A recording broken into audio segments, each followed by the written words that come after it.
Good evening. Welcome to the program. I am Stephen Leader, your host. I am delighted to have with me in the studio this evening a singer, songwriter, musician extraordinaire, Zinc. Zinc, welcome to the show. Thank you for having me, Stephen. It's a pleasure to have you. So tell me, you've actually been a friend of mine now for about 2 or 3 years now on Facebook.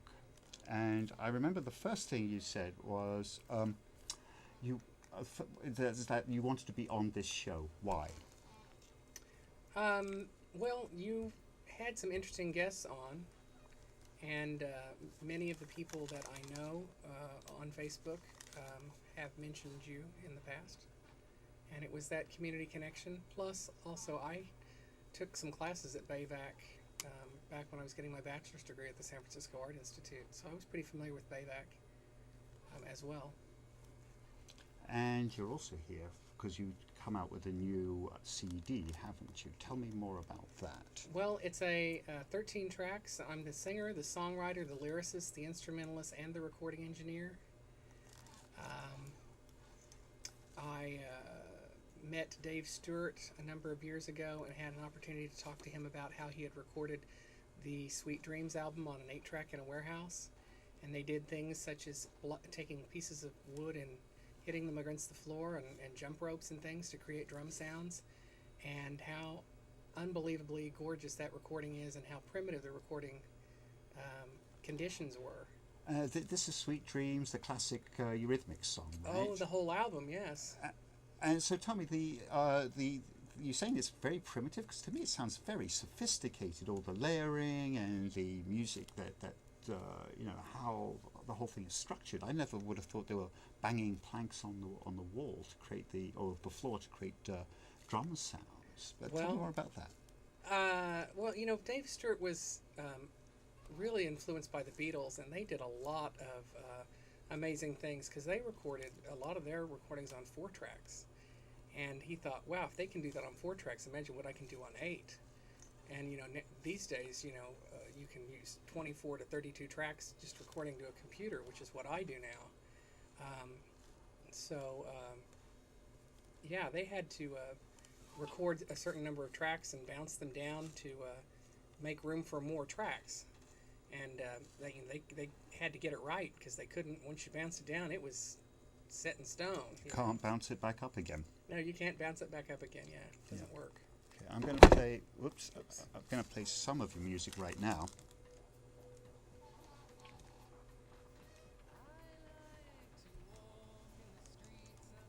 And this is I like to walk into the city getting wet. In the city getting wet. In the city that's getting right. wet. Written about San Francisco. I was walking home from a concert and enjoying the warm rain and the city. And by the time I got home, I had to start writing and recording the song. And by dawn, I had the basic structure of it. When did you record the song? This was recorded in 2004. And was this a kind of song that took you a long time to record and actually process once you got the idea down? I was probably done with the final mix within 30 days.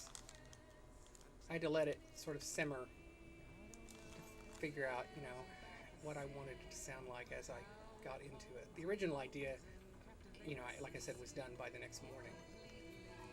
So this is off your first CD or EP? I have had an EP before this called The Chambers of Your Heart, and this album is my first full-length CD, 13 tracks. And how did you release that? What was the process involved? Well, after I mastered it, then I contacted CD Baby and released it through CD Baby, and then went through them also to put it on Amazon and Rhapsody and iTunes, and I think it's up for sale in 14 or 15 places. But CD Baby and iTunes are the main places that I send people to. So how did you actually get started in all this? I mean, is this your chosen career, singing, or describe for me how you began with You don't really choose a career like this. When I was a little boy, I used to sit in the garage on rainy days and sing to my dog and make up songs. And I asked my parents for piano lessons when I was 11. And after they got over the shock that a child wanted piano lessons, they got a piano and tuned it, and I started taking lessons. And I ended up doing piano competitions all through junior high and high school. And I had played saxophone in band as well. And when I went to college, I went on a piano scholarship, but I wanted to take voice lessons. And I was always afraid that I wasn't any good. And I went to a voice teacher, and she said, "Well, come in. Let's listen to you sing." And I sang some scales and sang some parts of some songs. And she said, "So where have you been singing?" And I said, "In my room." And she said, "Well, you've never been in choir or had lessons?" And I was like, "No." And she's like, "Okay, wow." And she said, "Well, you need to start taking lessons." And at the end of 6 months, she said, "I can't teach you anymore." And I was crushed. I thought that I was no good. She said, "No, I can't teach you anymore. You should major in voice." Wow. So I began to major in voice. Well, let's talk about that voice for a moment, because before you actually came into the studio today, you brought me into the stairwell here at BAVAC HQ and said, "Have you listened to the reverb in the stairwell?" And then you broke out into song, and you have a most eerie voice. I thought maybe you'd like to give us a few bars. Well, sure I would. I'll tell you a little story after I do, but so baby, talk to me like lovers do. Walk with me like lovers do. Won't you talk to me like lovers do? Ooh, yeah. And you know who you are. When I sang karaoke in San Francisco, and I sang that song, one of the women said, "He's lip syncing. That's Annie Lennox's voice." I was going to tell people to shut their eyes while you were singing, just so they could envision Annie Lennox. Yeah. And when I first heard her on the radio, I kept thinking, God, that voice sounds so familiar. Why is that? And I didn't know until I heard myself record it a few years later that that's what I sounded like, and that was why. Yeah, I have to say, if you actually are listening to this gentleman here in the studio as opposed to through these microphones, it is a little unsettling. So, but in a good way, right? But in a very good way, Yeah. absolutely. Yes. Yeah. So you have the voice. You've been told to that she can't teach you anymore. What happens then? Well, I began to study classical repertoire, which is opera and Broadway show tunes, and I was like, "Whoa, that's not me." And I had a very restrictive teacher that wanted to change me and make me into some kind of singer that I wasn't. And I had an opportunity to move to California, and I just up and moved. So if opera and show tunes aren't your repertoire, what is your repertoire? Well, contemporary music, electronica. Back in the day, it would have been called new wave. Back in the day. Back in the day. What do you think of all these different types of musical genres we have now? We've got dubstep, anthem, hip-hop, trip-hop, happy hardcore. Where does your music fit in that as well? What's your take on all that stuff? Well, I don't know. I just call it electropop. I could call it 1,000 things, and all of them would still be accurate. Mm-hmm. It depends on the ear of the beholder, so to speak. I see, or the bee-hearer. Or the bee-hearer. So, Yeah. But back to your inspirations or the music you'd like to be part of. What genres would you think you'd want to most be associated with? Well, it would definitely be, electroclash, I guess is what they call it. Electronica. Just anything good. Mm-hmm. And I love the blues. I mean, one of my other big inspirations is Alison Moyet and Yaz, because it's that combination of blues and electronic music. I discovered when I was younger that one of the commonalities in a lot of the music I liked was Giorgio Moroder.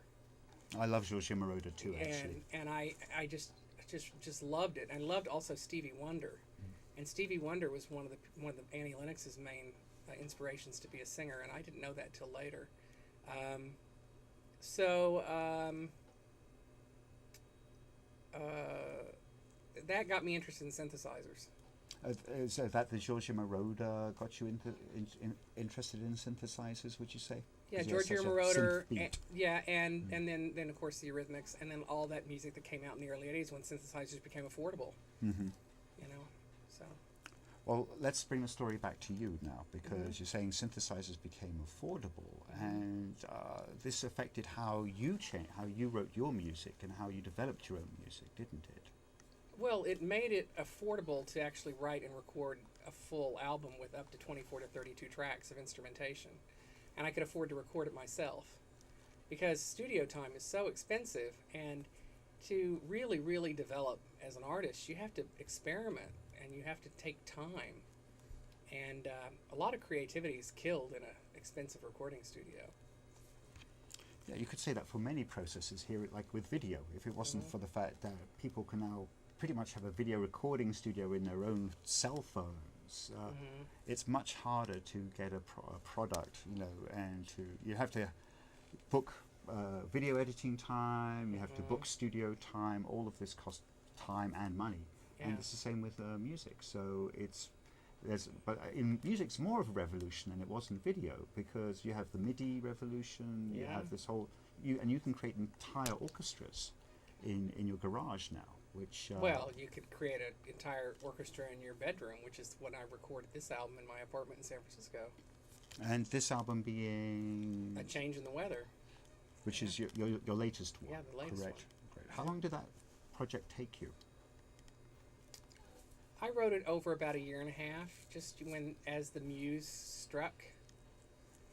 Often late at night, and some nights I'd get an inspiration and I would work till dawn, and not even realize that the sun was coming up until, I'd look outside and it was light, and I'd be like, wow. And I'd be like, wow, how did I do that? It was almost like I was in some sort of trance when I'm working. It's an amazing process. So you feel like a muse has taken you and helped produce this project. Yes. Now, I actually have the album art right here, and your tracks. You have 13 tracks. Which is your favorite track, would you say? Oh, well, there's a couple. I like Hard Times Again, because that was the song that got me writing again, and it's the one that has some elements from, actually has some elements and instrumentation similar to Here Comes the Rain Again, and also Soft Cell, which was another inspiration, along with Alison Moyet and Yaz. Then In the City, Getting Wet is a little bit of that inspiration was a song, The City Never Sleeps by Eurythmics. I was thinking of that song when I wrote it, although it doesn't sound anything like that, really. Get to Work is about a relationship, and about how it takes two people to make a relationship work. If one person's doing all the work or trying to take care of all the problems in the relationship, it's just not going to happen, or it's going to be painful, to say the least. There's another song also on there that's called Tell Me Why It Is, and it's about questioning why somebody is critical. Why do they criticize somebody? And was it somebody that criticized them that made them critical as well? And do they even realize they're doing it? And then the last one I would like to highlight is... That's Zink's Spy Theme. Well, Zink's Spy Theme. Everybody loves Zink's Spy Theme. I like it too, but there's no singing in that song, so I like it less because I don't get to sing it. But that is definitely my spy theme, and that's the last track on the album. The other one I was going to mention was You Are in Control, and it is a song about taking control of your life and not letting people control you. But it was also the realization that in life I don't really feel like I am in control, that I gave control back to God and said, you can do a better job with my life than I can, so please take over. There's also a train that runs through it that goes through from one side of the stereo field through the other, so it goes right through the middle of your head, and you can hear the train horn Wow. and it kind of punctuates the vocal in a really, really nice way. So you talk about giving control over to God. So Yes. this must have happened at a very pivotal part in your life. Is that something you want to go into? Oh, Your relationship with God, or I've always believed in God ever since I was a child. Hmm. But there just came a point in my recent life where I think everybody reaches, one crisis or another in their life where they're like, okay, I don't know what to do. I need some help, and I've had some pretty amazing instances of, okay, you need some help. Here it is. It's like, wow.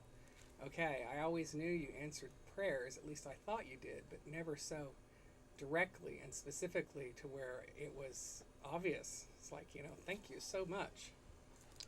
So, you have to go into details if you don't mind, because I'm fascinated by what you mean.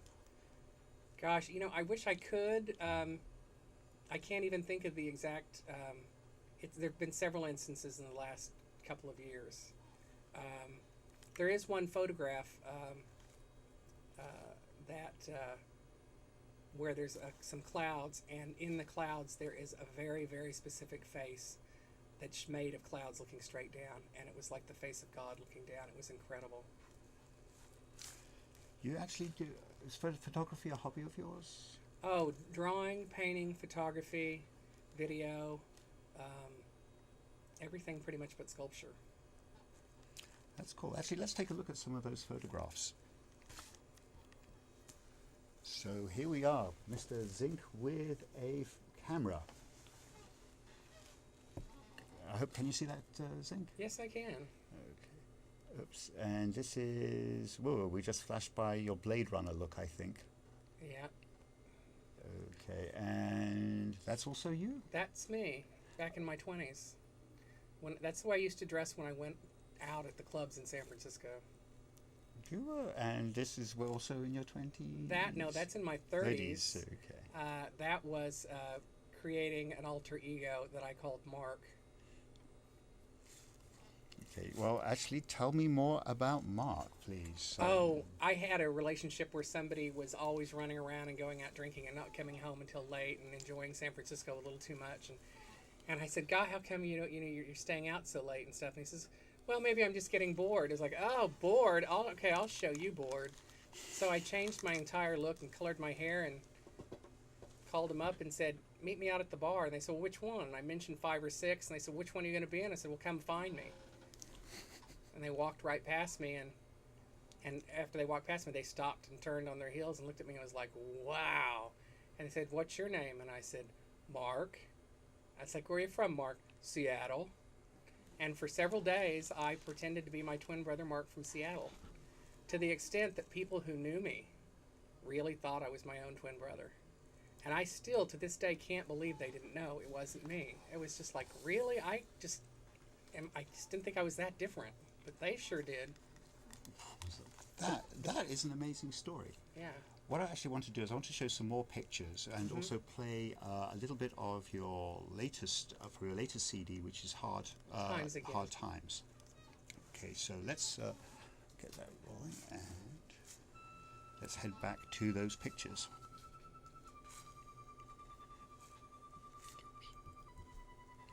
This is Maui, I think, isn't it? That is Maui. So whereabouts on Maui were you? That's in Wanapa Napa, near Hana. Okay. And this is you and the dog. Yes, my dog Sienna.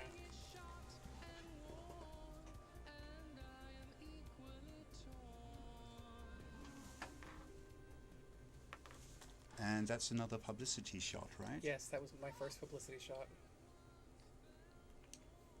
And what is this? That's me at the San Francisco Art Institute in front of one of my paintings.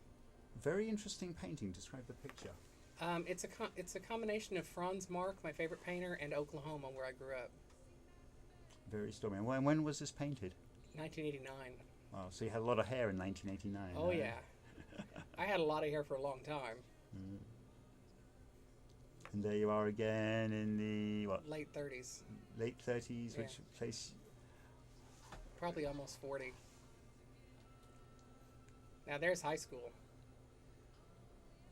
And that was when I was 22. That was and my cat Goldie. And that was me when about 24 I like that picture with the teddy in bear. Oklahoma. Being defensive of the bear. And that's Yosemite with my hair multicolored, 5 different colors, like an animal mane. And that was, I lost my mustache, and I thought, well, that's not going to happen again. I was about 41, 42 there. And that was me and Bodie. I love that photo. That is a very nice photo. We've actually just got a minute and a half left. So Did you play some Hard Times again? I am actually playing Hard Times as we speak. Oh, okay. It is so that the people at home can enjoy it. And let me also put up the information where they can purchase Hard Times and other CDs in your collection. Yes, and also how they can reach me at my email address. Okay, why don't you... which is zinkthemusic@AOL.com, which is ZINKTHEMUSIC I think we can have room for at that as well. AOL.com. Okay. And there is actually your email address on the screen as we speak. Thank you. So, you got any Christmas words for the people out there, other than buy my CD? In fact, go ahead. Other than buy my CD? Yeah. You know, tell the people you love how much you love them and express it. And it doesn't always have to be with gifts. You know, just tell them. Spend time with them. Because you never know how much time you got left on this planet. You know, it's about your life.